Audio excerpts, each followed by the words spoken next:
نحمده ونصلي ونسلم على رسوله الكريم أما بعد فأعوذ بالله من الشيطان الرجيم بسم الله الرحمن الرحيم يا أيها الذين آمنوا لا تقولوا راعنا وقولوا انظرنا واسمعوا وللكافرين عذاب أليم صدق الله العظيم۔ اس آیت کا ترجمہ ہے، اے ایمان والو، رسول کریم صلی اللہ علیہ وسلم سے مخاطب ہو کر راعنا نہ کہا کرو اور انظر نہ کہہ دیا کرو اور سنا کرو، اور کافروں کے لیے دردناک عذاب ہے۔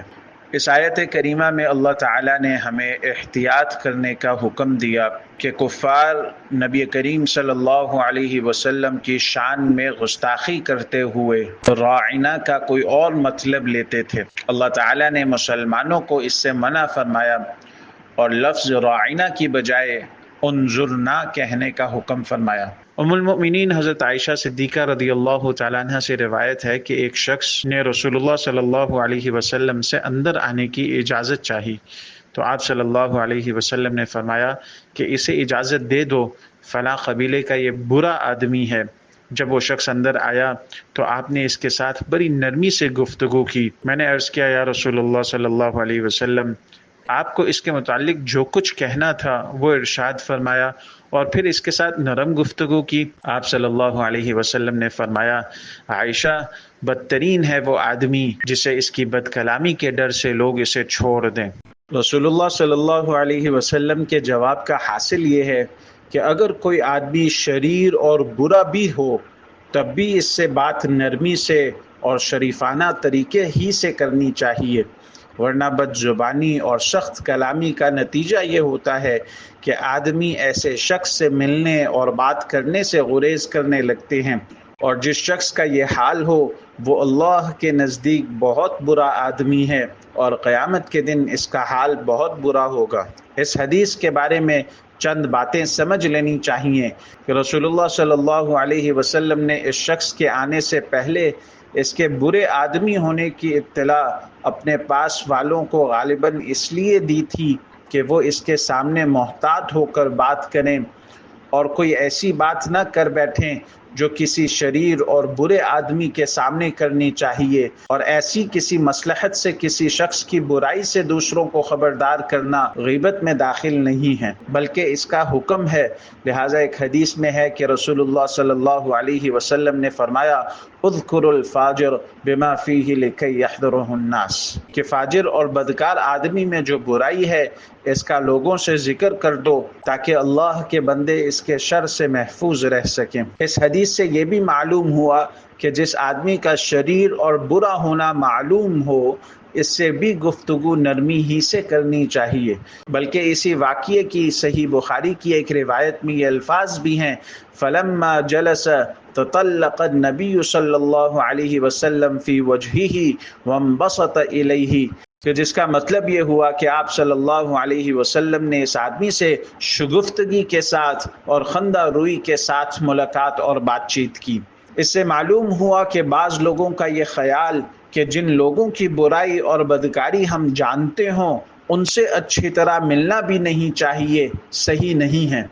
رسول اللہ صلی اللہ علیہ وسلم کے مشہور صحابی حضرت ابو درداء رضی اللہ تعالیٰ عنہ سے خود امام بخاری رحمہ اللہ نے نقل کیا ہے کہ وہ فرماتے تھے، اِنَّا لَنَقْشِرُ فِي وُجُوهِ أَقْوَامٍ وَإِنَّ قُلُوبَنَا لَتَلْعَنُهُمْ، یعنی ہم بہت سے ایسے لوگوں سے بھی ہنس کر ملتے اور بولتے ہیں جن کے احوال اور اعمال کے لحاظ سے ہمارے دل ان پر لعنت کرتے ہیں۔ ابو داؤد کی ایک اور روایت میں ہے کہ حضرت عائشہ صدیقہ رضی اللہ تعالیٰ عنہ نے جب رسول اللہ صلی اللہ علیہ وسلم سے دریافت کیا کہ جس آدمی کے بارے میں آپ نے خود فرمایا تھا کہ یہ بہت برا آدمی ہے، اس سے آپ نے ایسی بشاشت اور شگفتگی کے ساتھ کیوں ملاقات اور بات چیت فرمائی؟ تو آپ صلی اللہ علیہ وسلم نے جواب میں فرمایا کہ اے عائشہ، ان اللہ لا يحب الفاحش المتفحش، یعنی اے عائشہ، اللہ تعالیٰ بد زبان اور فحش گو آدمی کو دوست نہیں رکھتا۔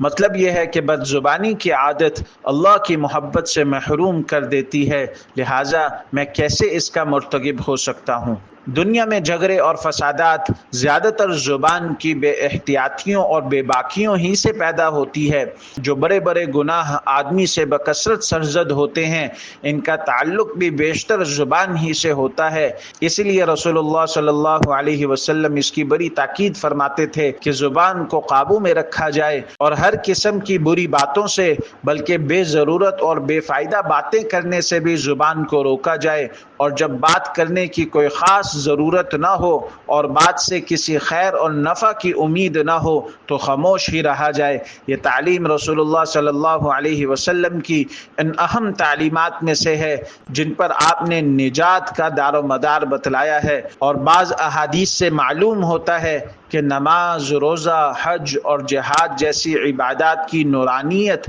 اور ان کا حسن اور مقبول ہونا بھی زبان کی اسی احتیاط پر موقوف ہے۔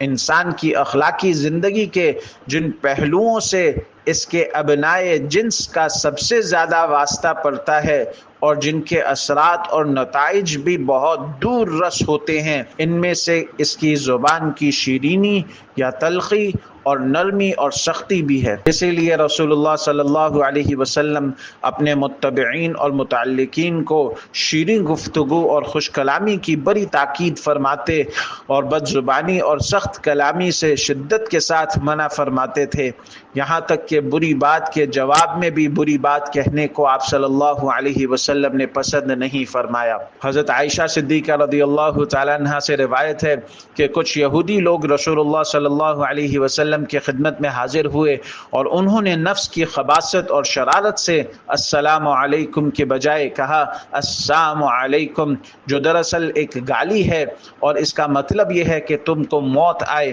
حضرت عائشہ صدیقہ رضی اللہ تعالیٰ عنہ نے ان کی اس گستاخی کو سن لیا اور سمجھ لیا اور جواب میں فرمایا کہ تم ہی کو آئے اور تم پر خدا کی لعنت اور اس کا غضب ہو۔ رسول اللہ صلی اللہ علیہ وسلم نے ارشاد فرمایا، اے عائشہ، ایسی سختی نہیں، زبان کو روکو، نرمی کا رویہ اختیار کرو اور سختی اور بد زبانی سے اپنے آپ کو بچاؤ۔ گویا آپ صلی اللہ علیہ وسلم نے ان یہودیوں کی ایسی سخت گستاخی کے جواب میں بھی سختی کو پسند نہیں فرمایا اور نرمی ہی کے اختیار کرنے کی ہدایت فرمائی۔ حضرت عبداللہ بن مسعود رضی اللہ تعالیٰ عنہ سے روایت ہے کہ رسول اللہ صلی اللہ علیہ وسلم نے فرمایا کہ مومن بندہ نہ زبان سے حملہ کرنے والا ہوتا ہے، نہ لعنت کرنے والا ہوتا ہے، نہ بدگو اور نہ گالی بکنے والا ہوتا ہے۔ مطلب یہ کہ مومن کا مقام یہ ہے کہ اس کا شیوہ یہ ہونا چاہیے کہ اس کی زبان سے لعن طعن اور گالی گلوچ نہ نکلے۔ کتاب الایمان میں ایک حدیث ہے جس میں اختلاف اور نزاع کے وقت گالیاں بکنے کو منافق کی نشانی بتلایا گیا ہے۔ اللہ رب العزت ہم سب کو لوگوں کے شر سے محفوظ فرمائے اور زندگی کے ہر لمحے میں محتاط رہنے کی توفیق عطا فرمائے۔ آمین ثم آمین، وآخر دعوانا ان الحمد للہ رب العالمین۔